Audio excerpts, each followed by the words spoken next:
Well, hey there, guys, and no, your eyes do not deceive you. I know it's been a long time since I've done, a discussion video that wasn't a mailbag. The topic for what we're going to talk about today is eyeballs in the Zelda series. Now, if you don't know what eyeballs are, they're these things, the little whitish spheres in your eye sockets. Of course, your eye sockets are the holes in your face. Now, I know this is probably a revelation for some of you, but you shouldn't get excited and try to remove the eyeball, because there are trained professionals for that. If you try to remove it without the professional method, your face will look like this. Why are we talking about eyeballs in Zelda, you ask? Do you even realize how many eyeball enemies there are in Zelda? Well, yeah, the Zelda series has a lot of enemies who either are eyeballs or have eyeballs as prominent features or, even weak points. Starting from the original Legend of Zelda, really, and continuing all the way into the upcoming Skyward Sword. I mean, in the trailers, we've seen the eyeball scorpion and the eye door, so there's already evidence of this eye trend continuing. Are you seeing this? That's a lot of eyeballs, right? Funny thing is, this isn't really exclusive to Zelda. I mean, eyeball monsters are sort of a trope of the fantasy genre in general. Or at least I think it is. I guess I don't really know for sure. I just see eyeball monsters here and there. Seriously, though, that's a lot of eyeball monsters, though, isn't it? So, yeah, anyway, aside from the enemies that are eyeballs, there's also a ton of enemies that have eyeballs for weaknesses, like I mentioned a little earlier. This is true even for some of the latest games, like Twilight Princess, Spirit Tracks, and even Skyward Sword with its scorpion, as I already said. From, like, Diababa and his mouth eyeballs to the eye weak points of Morfield and Kragma in Spirit Tracks, and Phytop's eye hidden behind, like, what, crust shielding? Goma's always been sort of the queen of eyes, but Armogoma in Twilight Princess took it to a whole new level. She's a spider with a laser eye, but then she turns into a spider with an eyeball for a butt, followed by an army of eyeball spiders. That's a lot of freaking eyes!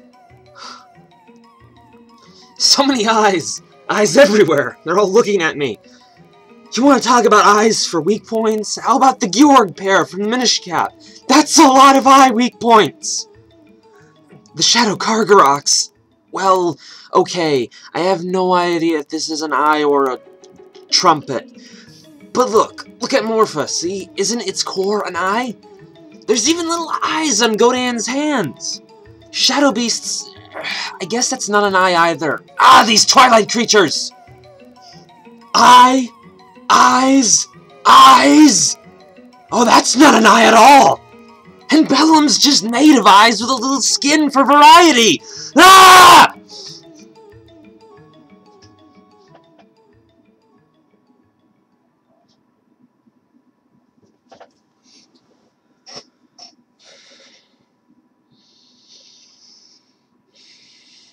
Now, when you think of eyes in Zelda, you probably think of Vati from the Minish Cap, or from the series in general. I mean, if Goma is the queen of eyes in the series, Vati's the king of eyes. I mean, his human form actually has, like, an eye symbol on his belt, and every other form he has, except maybe his Minish one, has eyes as prominent features or weak points or whatnot. I mean, even his humanoid, sorcerer boss form, the first of the boss forms in the Minish Cap, has little, eye, science fiction space drones. There's also the Sheikah eye, which is very similar to Aghanim's eye symbol that appears on his clothes and a few other places. These symbols appear all over the place in the Zelda series and sort of make you wonder if they're supposed to be related to Vati or something. Gets weirder when you bring in Baron and Onyx, both of whom have eye markings on their clothing. Then there's Majora's eyes, which are both the mask and the creature's most prominent features. The Fused Shadow has a Majora-like eye, and when Malladus possesses Zelda in Spirit Tracks, his eyes are the only feature that tells you it's Malladus, not Zelda. Then, of course, there's the eyeball switches, which, similarly to the eye weak points, are certainly not far behind if you manage to find a bow, which you do in, oh, pretty much every Zelda game! Eyes are a prominent aspect of the Zelda series for real. It's almost more so than you would see in, like, other fantasy sources, although I don't know if that means anything. And of course, you know, I did do that Dark Tribe article on the Zelda Engine's site that some of you might be familiar with, where I talked about how some of the eye symbols that appear throughout the series are related to the Dark Tribe because of this or that reason. I explain it in the article. Although I don't know if that is true, if it connects to the creatures. Either way, it's an interesting note, and I'll give you guys a link.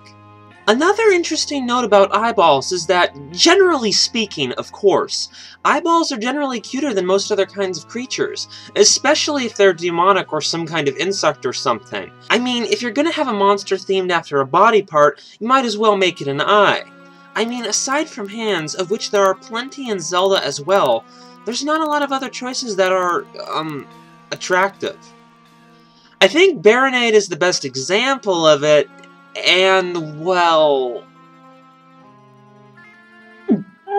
So yeah, that's basically all there is to say about this. There's a ton of eyes in the Zelda series, whether they be symbols, eye features, or full-blown eyeball monsters. But it's interesting, isn't it? At the very least with this video, I'm sure I managed to make you think about something you hadn't really put attention on before, right? Funny thing is, a part of the reason I made this video was to bring to light how many eyeball creatures there really are in the Zelda series. There's a ton.